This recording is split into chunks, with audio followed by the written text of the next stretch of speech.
This year sees the 10th anniversary of EVE Online. We at CCP have created a special edition collector's box full of items both physical and digital, which we feel celebrates this momentous occasion. But before we get into all of that, here's Rainer, one of our co-founders, to tell us a little bit more about how it all began. 10 years ago, inside this building, this is where EVE came out. And this is the original headquarters of CCP. At the time, we were about 30 to 40-ish, and we were all inside this house. And amazing times. And in the first month, we had about 15,000 subscribers, which we considered to be a massive success. And 10 years later, it's a great time to take a stroll down memory lane. So this is the floor we rented, the first floor we rented for CCP. And actually, we started out in this room here, and this is where we finished Hættuspil, or the Danger game, which is CCP's first product. And it turned out to be, massively successful. We sold 10,000 copies, basically all the games we made, and which means that 1 out of every 8, homes in Iceland have this game, which is quite a success, and allowed us to fund the development of EVE in the beginning. We knew during playtesting that it would make people furious.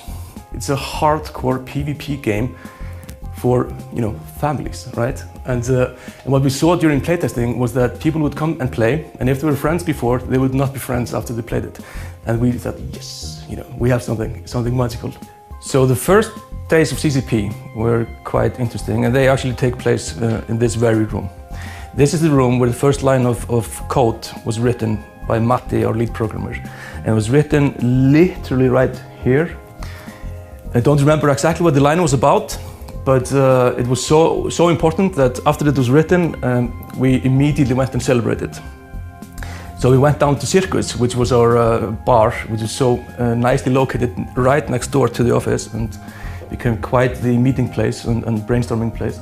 And we went there and had our beer and celebrating this major milestone. And reflecting on our, what's the plan? Like, this is obviously impossible to do, but nobody was really, afraid to do it. We had to do it, right? And after like 3 beers, we started to actually believe that we could, and that's how it really all started. So 10 years ago, this was the birth of EVE. We were 30 people in this very room over there watching the first player log in, and it was bustling with people and excitement. Everybody in the company was here. We had been working here day and night, sleeping under, every desk and every closet was filled with a programmer or an artist. We totally exploded the house. It was incredibly exciting times, but also incredibly exhausting. We were on the verge of a nervous breakdown. And watching this on the big screen, make this dream, which had just been this surreal idea, all of a sudden become real. And it was amazing.